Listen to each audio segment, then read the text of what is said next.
jéem mënuñu tijji portière bés vitre yi mënuñu ubbi vitre. Écoutons le témoignage. Je déclare dëgg te maa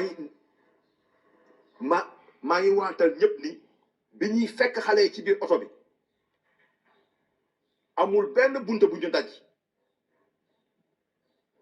portière yëpp lañ tëjoon hermétiquement vitre yi tamit amul benn vitre bu tojoon vitre yaa ngi tëjoon hermétiquement biñ jéem mënuñu wàccee verre mënuñu tijji portière wallahi azim mën nañ ko vérifier autorités yi mën nañ ko vérifier maa jël sama portable nii woo Badou Pouy bi ma ko jotee ma ne ko Badou Pouy d'une manière très correcte courtoise ma ne ko Badou Pouy waaw s'il te plaît ñëwul gaaw sa oto bi nga gaaree noonu dégg nga ki sa façade arrière bi ki sa ginnaaw kër noonu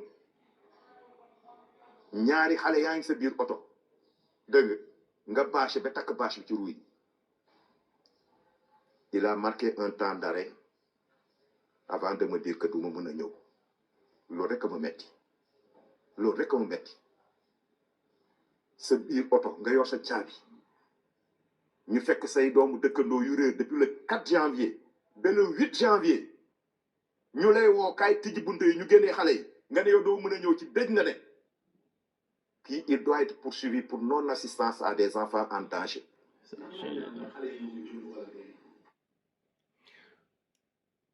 Salam guys. Je vais aller dans le vif du sujet.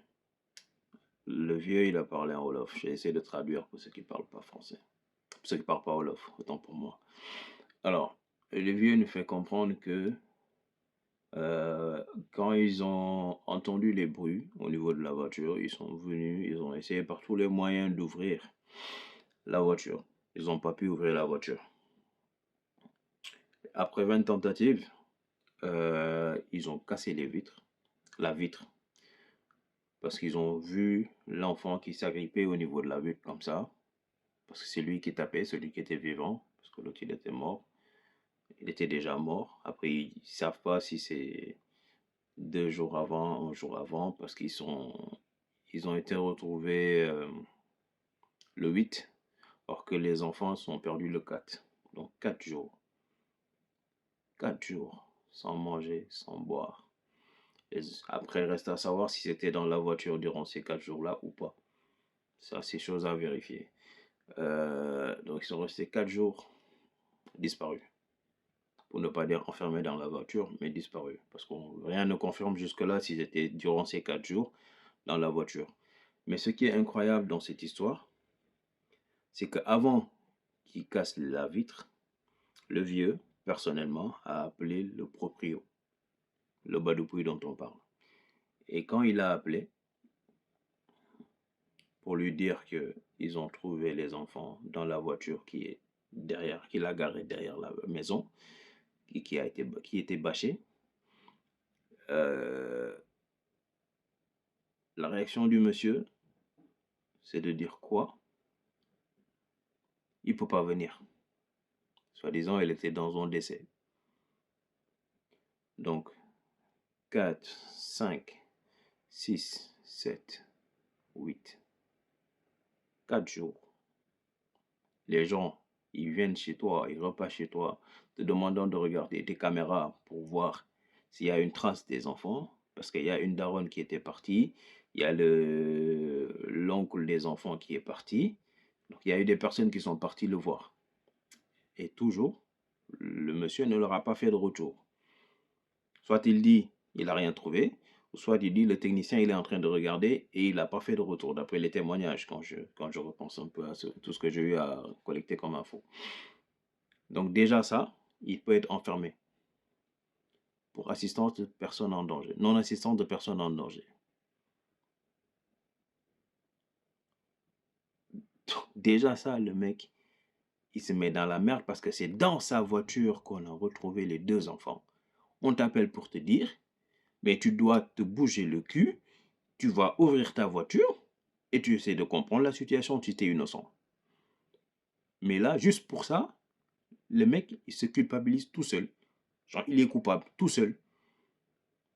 Parce que dans ta voiture, on te dit, il y a le feu. Tu dis non, je suis dans un décès. Parce que c'est équivalent, il y a le feu.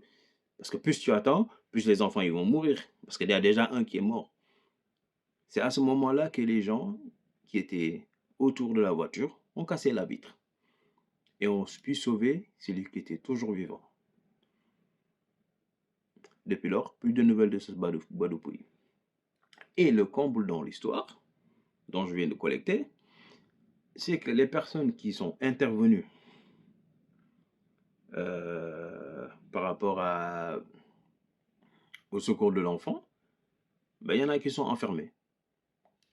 D'après les gendarmes, le commandant, c'est qu'il parlait trop et qu'il devait laisser la justice faire son taf.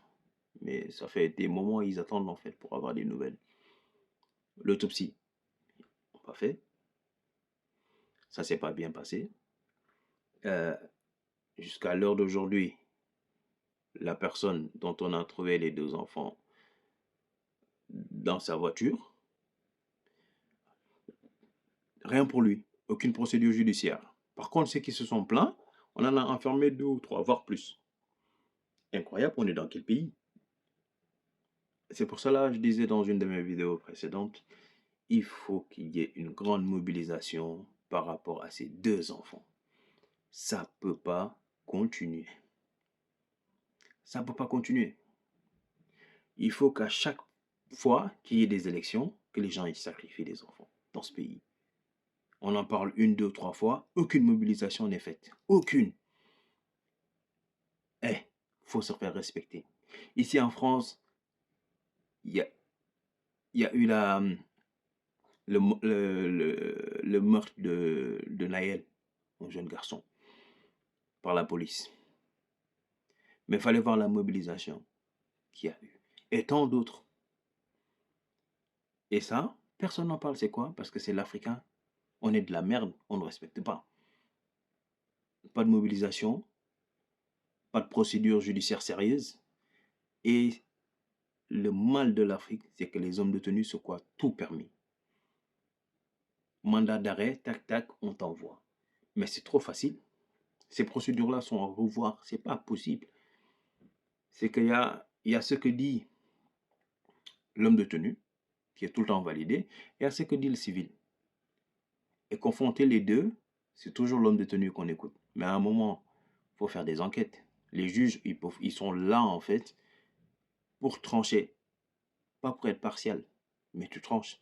Tu n'as pas de preuves, tu enfermes personne. Tu dis à la personne, reste chez toi, sors pas du pays, qu'il y a une enquête en cours. Et tu es surveillé par la police. Mais non, jamais ils font ça. Ils te mettent en prison le temps qu'ils le fassent. Et ça va jamais arriver. C'est une façon d'intimider les gens. Ça va pas passer. Ce pays-là va changer et c'est nous qui allons le changer. Chacun jouera de sa partition. C'est pas possible. C'est pas possible. C'est aberrant, c'est écœurant. C'est écœurant. Qui s'en fout de cette situation? Je te le souhaite pas. Mais ça devrait t'inquiéter. Parce que comme c'est arrivé à ces familles, ça peut arriver à la tienne, à la mienne, à une autre. Donc ça devrait impliquer toute personne qui a un peu de bon sens dans sa tête. Donc l'information, elle doit aller au plus haut niveau et que les responsables, même au niveau du ministère de l'Intérieur, même le Premier ministre, même le président de la République doit être au courant de ce qui s'est passé et en faire son affaire personnelle. Le président de la République du Sénégal doit être au courant de ce qui s'est passé et en faire une affaire personnelle pour que justice soit faite. Parce que ce n'est pas le seul cas. Il y en a des dizaines de cas comme ça, dont on relatera par la suite pour savoir ce qui s'est réellement passé, qu'est-ce que la police a fait, qu'est-ce que la justice a fait. Parce que non, c'est pas parce que tu viens d'une famille pauvre, tout ce qui t'arrive, ben, ça va aller. Non, ça ne peut pas continuer ce genre de situation. On est tous égaux devant Dieu. On est tous égaux devant Dieu. Et qui accepte l'injustice, c'est un choix personnel. Moi, je ne fais pas partie de ceux qui l'acceptent. et on ne va pas l'accepter. Donc, il faut que justice soit faite pour cette famille. Merci à vous pour l'attention. Partagez. Il faut que l'info arrive au plus haut niveau. Bonne journée à tous.